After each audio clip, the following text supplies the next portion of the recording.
Buenas tardes. Vamos a comenzar. Esta es la tercera de las conferencias en este ciclo en torno a Chesterton, en homenaje a nuestro compañero y amigo Juan Carlos de Pablo. En este caso será el profesor Luis Montiel quien imparta esa. Perdón, Jesús Montiel quien imparta la conferencia. Quiero otra vez dar las gracias a la facultad, al departamento de Sociología y al grupo de investigación al que perteneció Juan Carlos, el apoyo que nos han dado para poder poner en marcha este ciclo de conferencias. Quiero dar las gracias a ustedes por su asistencia y, por supuesto, la participación de este ponente. Seguro que vamos a disfrutar mucho también. Gracias. Hola, soy Miguel Ángel Caro, soy amigo de Juan Carlos, miembro del Chesterton. Quiero dar las gracias a ustedes por venir, a Emilio, que ha estado hablando antes, porque tiene un constipado de narices, su hija tiene un accidente, en fin, que está aquí gracias a Dios, y le quiero dar las gracias porque ha hecho el esfuerzo, a pesar de todas las incidencias que ha habido a lo largo del día de ayer, de venir con nosotros. Me toca presentar aquí al ponente, Jesús Montiel López, escritor y poeta granadino, nacido en el año 1984, está casado, tiene 4 hijos, 3 varones y una hembra, está casado con Loreto. Además de escritor es un pintor y creo que también específicamente está especializado en pintar iconos bizantinos. Bueno, es doctor en Filología Hispánica por la Universidad Complutense de Madrid. Actualmente es profesor de literatura en la Escuela Universitaria Magisterio de la Inmaculada. En el año 2011 gana el Premio Nacional de Poesía de la Universidad Complutense, su obra Placer Adámico. En el año 2012 gana el Premio de Poesía Leopoldo de Luis, de Madrid, con la obra Díptico Otoñal. En el 2013 gana el Premio Internacional de Poesía Alegría de la ciudad de Santander, con su obra Insectario. Es el poeta más joven que ha ganado dicho certamen. El presidente del jurado destacó textualmente la capacidad de Jesús Montiel de describir las cosas más pequeñas que a veces pueden pasar desapercibidos, pero que nos rodean a todos.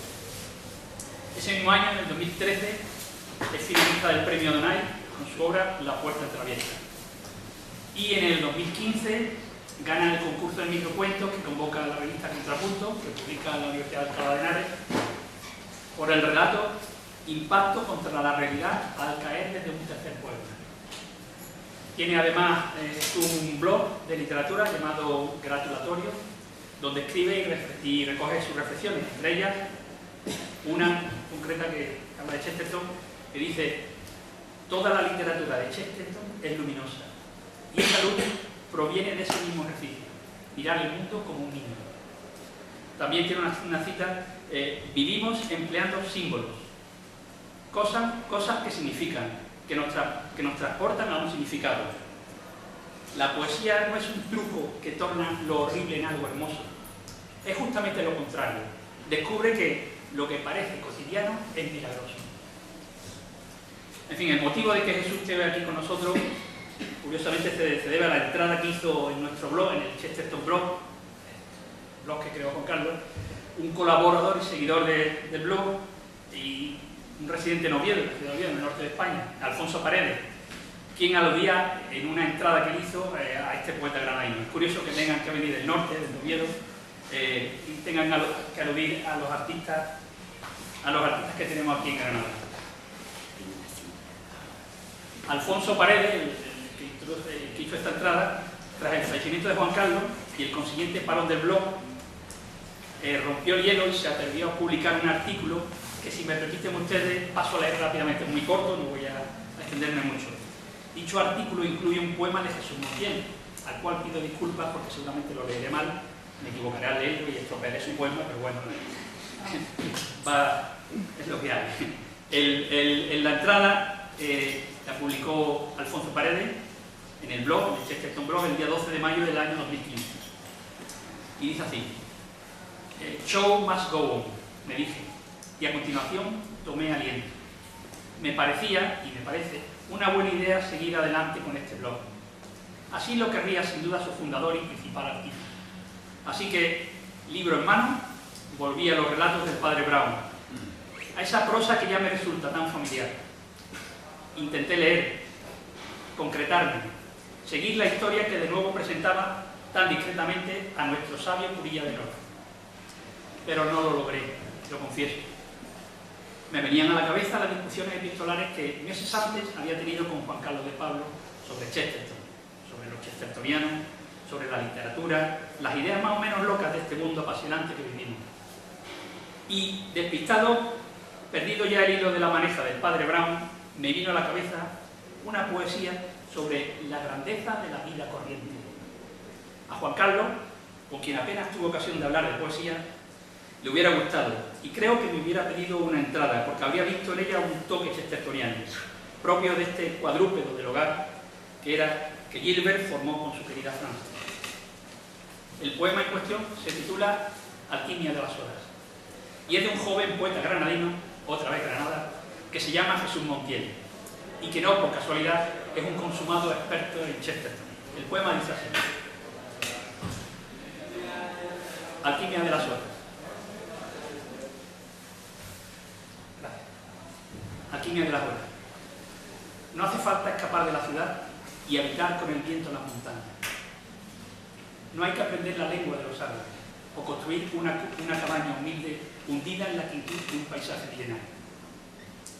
La santidad se encuentra en este plato que enjabono para que coman otros, en este viejo libro que me gusta y que abandono para poner la lavadora, en el camino hacia el supermercado para que tú descanses.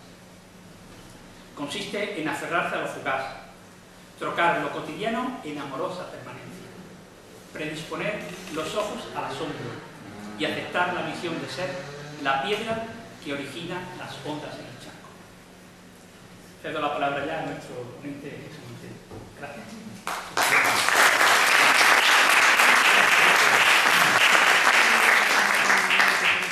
Bueno, yo lo primero de todo, darte las gracias, Miguel, por tus palabras. Yo siempre digo que cuando presentan a alguien que escribe enumerando los libros que ha publicado y tal, siempre faltan todos los libros que no ha publicado uno, que son muchos más que los que ha publicado, y que están en el cubo de la basura. Y que también, por supuesto, forman parte del escritor. También quiero daros las gracias a vosotros por estar aquí un día de invierno repentino, y la verdad que me siento honrado de hacer este acto, esta charla en memoria de Juan Carlos, porque aunque no lo he conocido personalmente, sé por buenas fuentes que aparte de su labor intelectual, pues era una buena persona, que ya no es poco en los tiempos que corren. Y nada más, yo voy a hablar del padre Brown, que como sabéis, supongo la mayoría, se trata de un personaje de Chesterton, de un detective, de una saga de relatos bastante prolongada, más de lo que pensó Chesterton en un principio. Pero antes de comenzar a centrarme en el texto propiamente del padre Brown, quiero dejar claras dos o tres cosillas en lo que concierne lo que es para mí un texto literario, una obra literaria.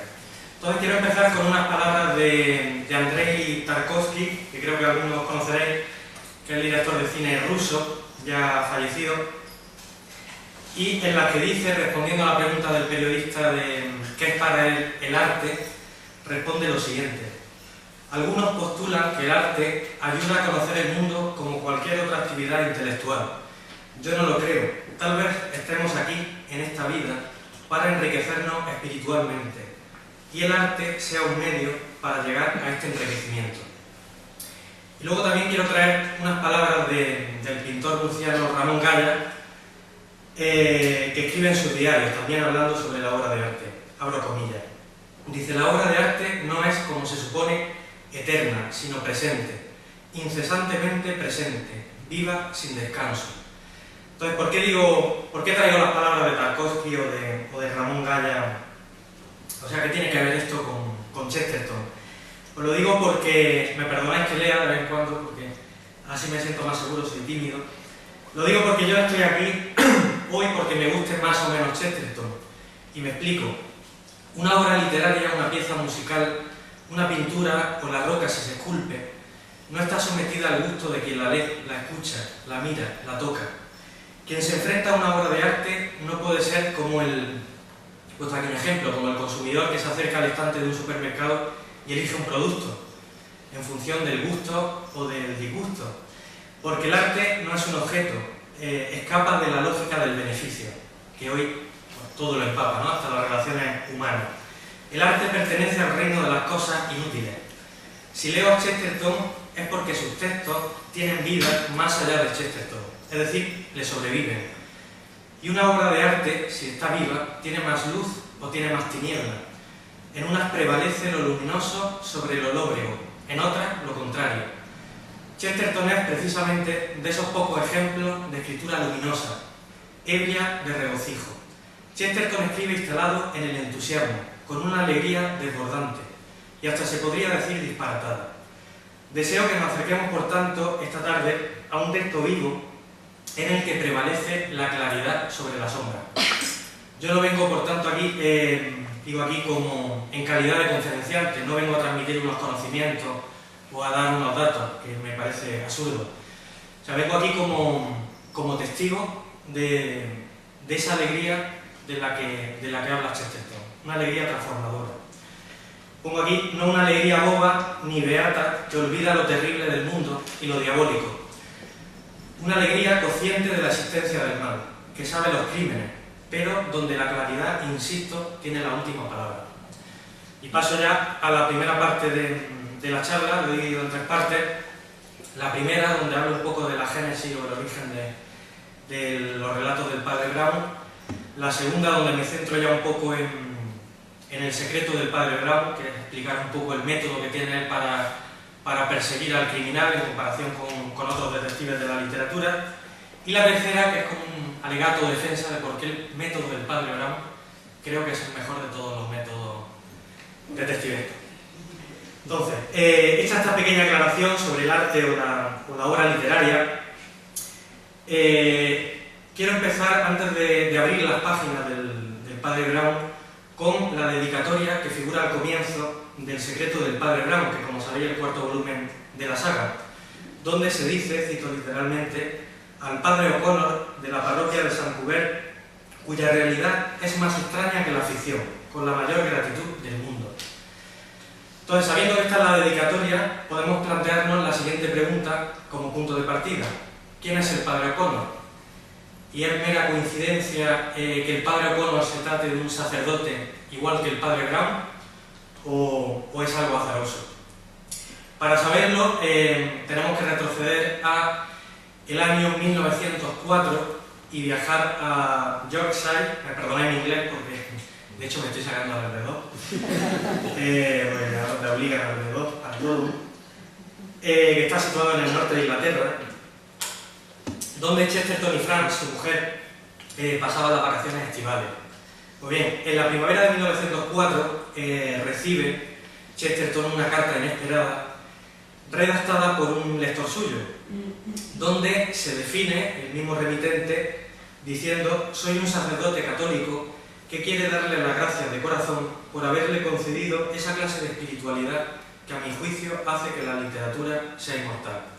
O sea que hasta aquí nada raro, porque todo el que se dedica a la literatura recibe de cuando en cuando pues una carta de algún lector agradecido, que le gusta lo que escribe uno, pero en este caso es particular porque el padre O'Connor, el remitente de la carta, no se contenta con escribir dicha carta, sino que al poco se persona en el hogar de los Chesterton.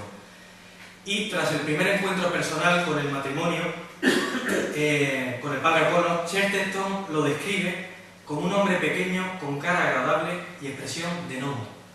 Su mujer, más fascinada, dice en su diario: es tan juvenil, tan listo, tan joven, tan mayor, me maravilla que lleve esa vida tranquila de párroco cuando parece tan deslumbrante. Es decir, que la apariencia del cura, por tanto, encandila el matrimonio. Más adelante, conforme madure la amistad entre los tres, pues hubo más encuentros, el asombro de Chesterton crece al apreciar la desproporción que existe, por un lado, entre el aspecto físico del padre O'Connor y su intrincado mundo interior, o mejor, el abismo entre su apariencia anodina y los conocimientos que tiene acerca del hombre y su naturaleza. Es decir, que lo que le sorprende a Chesterton del padre O'Connor es esa desproporción que hay entre los conocimientos sobre el hombre que demuestra la conversación y el aspecto que tiene tan insignificante, ¿no? O sea, que Chesterton se da cuenta de que el párroco, un hombre menudo, torpe, desaliñado, posee un prodigioso discernimiento de la naturaleza humana. Y el contraste entre su fisonomía y esa hondura es precisamente la razón de su estupor.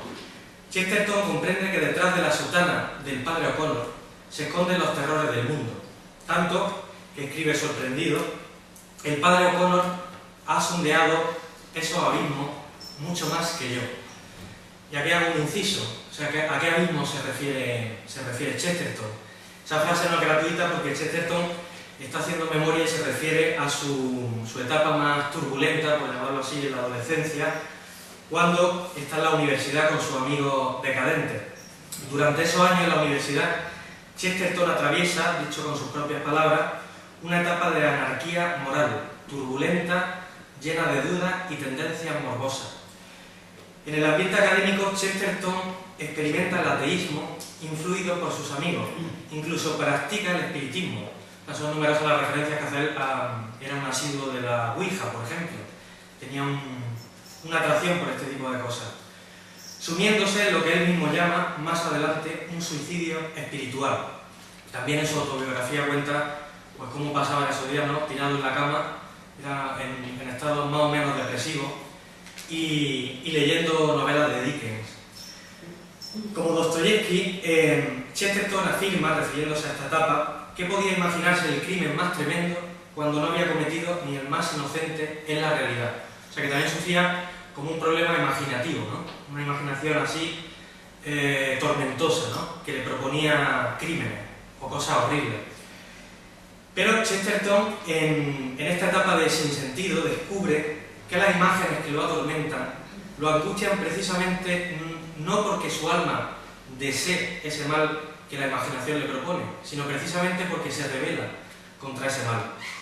Y en esa etapa, de manera gradual, después de haber permanecido en lo que llama él los abismos del pesimismo contemporáneo, cuando siente un fuerte impulso interior con el que se revela.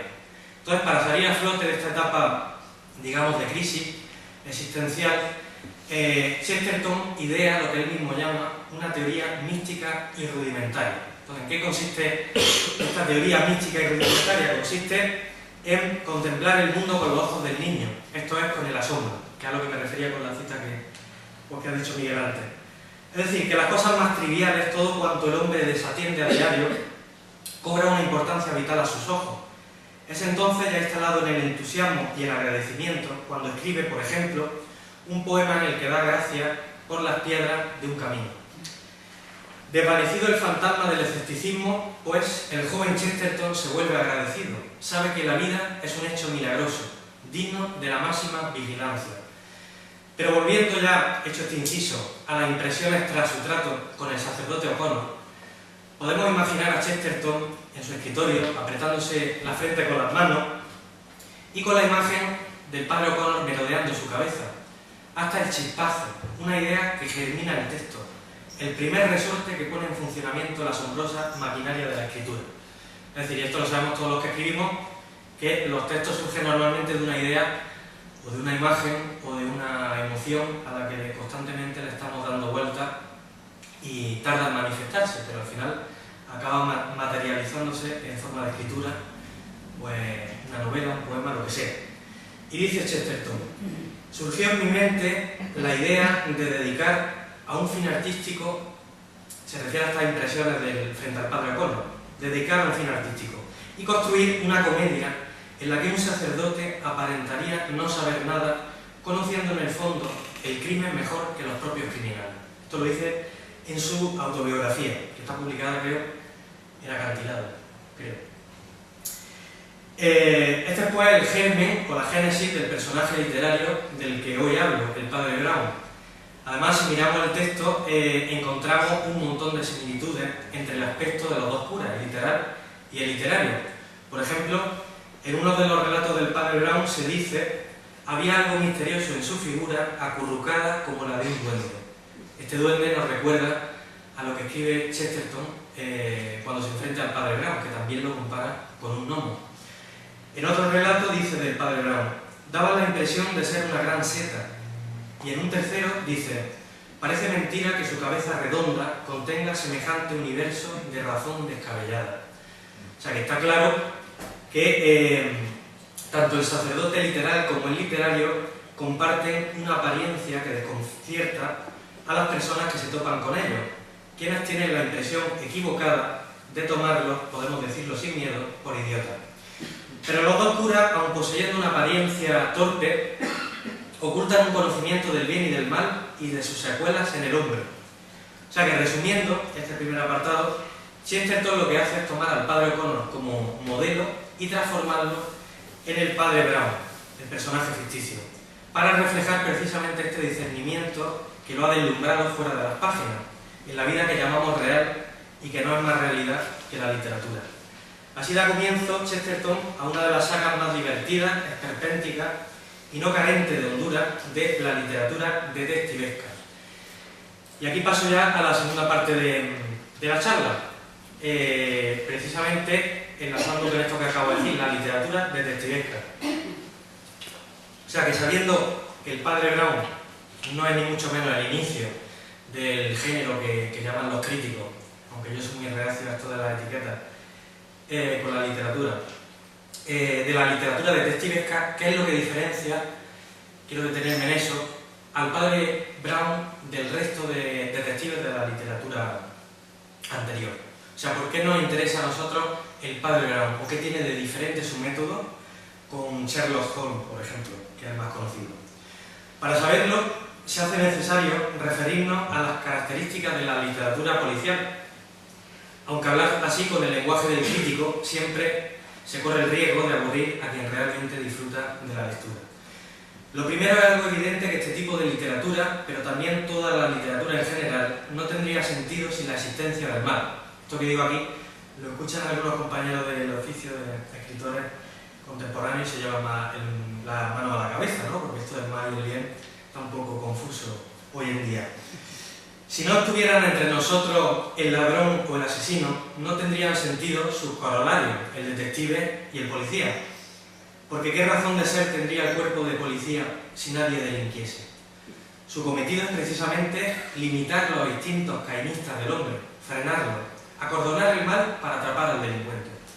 Ya desde los tiempos del Olimpo podemos ver este mal proyectado en unos dioses imaginarios creados a imagen y semejanza del hombre.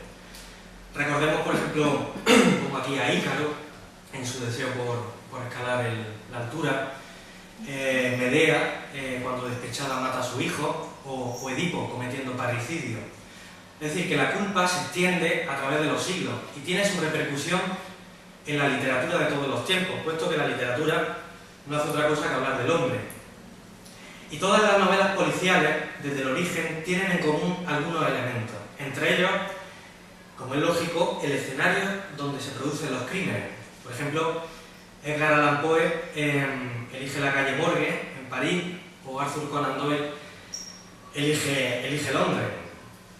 Pero, además de un escenario, también es necesario un personaje, el protagonista detective, que encarna la justicia universal. Y aquí enumero pues, una serie de detectives literarios famosos. Auguste Dupin, que es el de Edgar Allan Poe, Sherlock Holmes, Hércules Poirot o el sargento Cuff, entre otros, son los encargados de barrer las sombras que amenazan la paz social. En cuanto a los personajes, en la novela o el relato policial predomina siempre una estructura dietética, es decir, que siempre está dividida en el bueno y el malo, ¿no? Un poco como la película de Hollywood. Pero el lector siempre ve los hechos desde la mirada del personaje bueno. Y aquí es donde quiero hacer hincapié, porque en esto se distingue precisamente Chesterton. Es decir, que cada personaje bueno, como es lógico, tiene su propio método, su manera particular de descubrir y dar caza al malhechor. Dupin, el personaje de Poe, aunque se adentra en la mente criminal, se mueve solamente por motivos puramente económicos o dice para entretenerse. Sherlock Holmes, el detective de Conan Doyle, más famoso, dice que observa, mide e interpreta. En el sabueso de Baskerville, por ejemplo, dice el mundo está lleno de obviedades que a nadie se le ocurre ni por asomo observar. En otro relato, el mismo Holmes dice no hay nada más engañoso que un hecho obvio.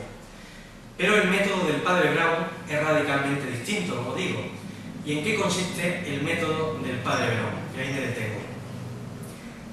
Antes de explicar concretamente el método, creo que es necesario reparar en una diferencia del padre Brown frente a otros detectives de la literatura. La primera, la más elemental, es su condición de sacerdote. Es decir, ¿por qué Chesterton elige como protagonista, aparte del padre O'Connor, ¿no?, como modelo, a un sacerdote como detective? ¿Responde a un interés particular? Pues para responder a esta pregunta, guste o no, se hace necesario no obviar la andadura espiritual de Chesterton y su paulatina conversión. Conversión empieza con el anglicismo hasta llegar al catolicismo, ¿no? Y además en esa conversión tiene un papel bastante importante el padre O'Connor. No es casual que en el primer relato, La Cruz Azul, ya hablo de los relatos del padre Brown, aparezca el padre Brown enfrentado a un cura impostor, que no es otro que Flambeau, el ladrón que aparece a lo largo de la saga. Y que lo que distinga precisamente al cura impostor del cura real sea que el cura real haga uso de la razón. O sea, que aquí podemos ver a Chesterton detrás del texto combatiendo precisamente la falacia del pensamiento moderno por el que el misterio se opone a la racionalidad. Y bueno, aquí sería oportuno nombrar la famosa frase de Chesterton, Chesterton siempre es experto en juegos de palabras, ¿no? Cuando dice que al entrar en una iglesia uno debe quitarse el sombrero y no la cabeza. La intención de Chesterton al elegir un sacerdote es sobre todo la de hacer entender que fe y razón no andan reñidas, que al contrario de lo que se piensa y lo que se dice, la fe no niega la realidad, ni la lógica, ni los razonamientos, ni la inteligencia, sino que la lleva, muy al contrario, a su culmen, la desenreda. Otra diferencia con los demás detectives, la más importante, se explica en el relato que da título a mi charla, El secreto del padre Brown. En este relato pasa algo insólito, y es que se produce una conversación entre tres personajes y uno de ellos es precisamente Flambeau, el enemigo del padre Brown, bueno, el ladrón que aparece a lo largo de los relatos. Pero es que Flambeau aparece en este relato viviendo en un castillo de España, se dice el narrador, con su mujer entre viñedos e higueras, y no solo lleva una vida apacible ahora y alejada de su antigua fechoría, sino que además es el huésped del padre Brown. El segundo tertuliano de la conversación es Grandison Chas, un extranjero que visita al padre Brown para sonsacarle su método. Dice como quien arranca un diente, porque el padre Brown siempre se muestra reacio a contar cuál es su metodología a la hora de cazar al ladrón. El forastero, conocedor de los logros del padre Brown en el campo de la criminología, está ansioso por saber cómo lo hace, por conocer su técnica. Todos los detectives han explicado alguna vez su método. Pienso, dice este extranjero, cito literalmente, que en muchos sentidos hay una clara diferencia entre su método, que se está refiriendo al padre Brown, y el de otros investigadores, ya sean ficticios o reales. Está claro que Chesterton quiere contarnos algo. Finalmente, el padre Brown, acosado por las preguntas del forastero, dice: tendré que contar el secreto. Y a continuación pronuncia una frase que deja un poco boquiabierto a este forastero que quiere conocer su método. Dice: fui yo quien mató a todas esas personas. La sorpresa asegura si uno entiende las palabras del padre Brown en un sentido literal, como le ocurre al visitante. Pero el padre Brown está diciendo mucho más. Su método, cito ya literalmente, con palabras del padre Brown, consiste en planear todos y cada uno de los crímenes con mucho cuidado, pensar en cómo llevarlos a cabo y averiguar el estado de ánimo necesario para cometerlos. Es decir, que no es que el padre Brown mate a las personas materialmente, sino que hace una suerte de lo que llaman ejercicio religioso, y mediante ese ejercicio religioso